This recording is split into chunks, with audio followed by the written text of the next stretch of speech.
The arrayIndexOf method returns the first index at which a given element can be found inside the array.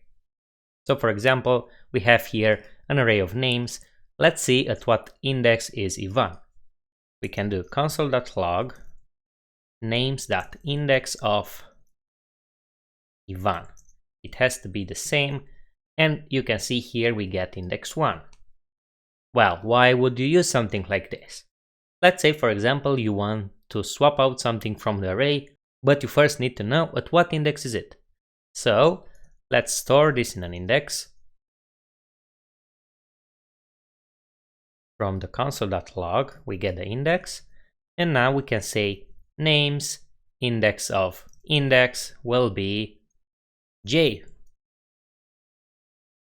And now if we console.log names, you can see that Ivan is out and j is in.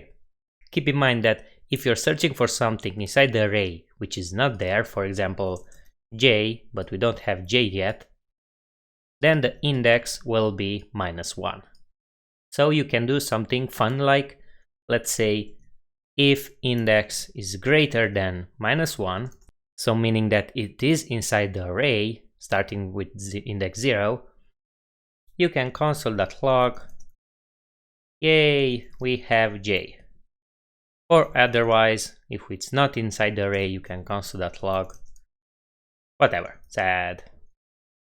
And now you can see that we are sad because j is not inside the array.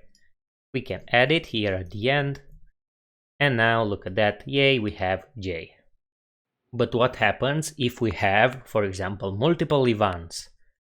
Let's remove the code, let's add another Ivan here at the end, and now let's get the index, names index of Ivan, and let's console.log the index and see which is returned. It's returned 1. But why? We have multiple Ivans.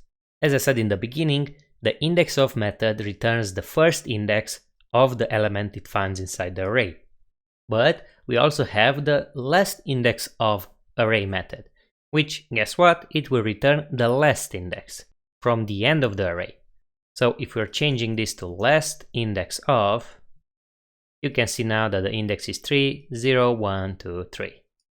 So just keep in mind that indexOf starts from the beginning of the array and lastIndexOf starts from the end of the array. Alright, I hope you enjoyed this tutorial and I see you in the next one. Bye!